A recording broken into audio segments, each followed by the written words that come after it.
Hello everyone, কেমন আছেন সবাই? আজ সানগ্লাস পরে এসেছি। চোখে অ্যালার্জি জনিত একটু সমস্যা হয়েছে এই কারণে। তো সবাই কেমন আছেন?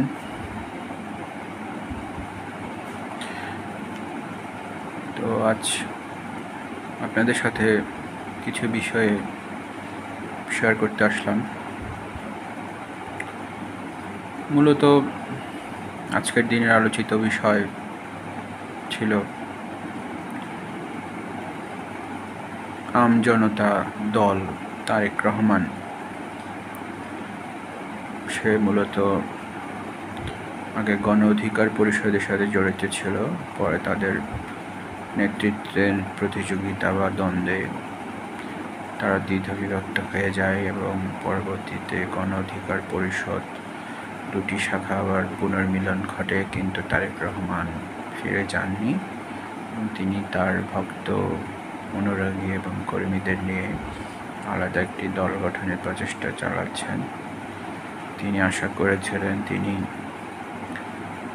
নতুন নিবন্ধনপ্রাপ্ত কয়েকটি দলের সাথে তিনিও নিবন্ধন পাবেন, কিন্তু তার বক্তব্য অনুসারে তিনি নিবন্ধন পাননি, কারণ এনসিপির সাথে তার বিরোধ এবং এনসিপির একজন ছাত্র উপদেষ্টা তাকে এই তার দলের নিবন্ধন থেকে বঞ্চিত করেছেন বলে তিনি অভিযোগ করেছেন।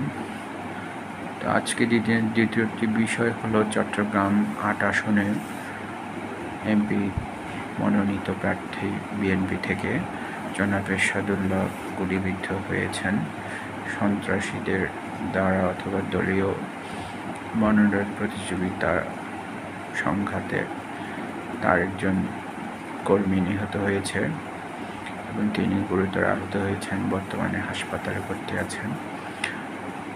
চিকিৎসকরা বলেছেন তিনি কিছুটা আশঙ্কামুক্ত অবস্থায় আছেন। আশা করি তিনি সুস্থ হয়ে দ্রুত নির্বাচনে ফিরবেন প্রচারণে। এছাড়া বাংলাদেশ ক্রিকেট দলের কোচ সালাউদ্দিন আহমেদ পদত্যাগ করেছিলেন। বিসিবি তার পদত্যাগপত্র গ্রহণ করেনি। আয়ারল্যান্ড ট্যুরের পর হয়তো এই বিষয়ে সিদ্ধান্ত আসবে, তিনি কত থাকবেন নাকি চলে যাবেন। তবে আশরাফুলের নিয়োগ দেওয়ায় তার হয়তো জুনিয়র হওয়ায় তার মধ্যে একটি আসলে হয়তো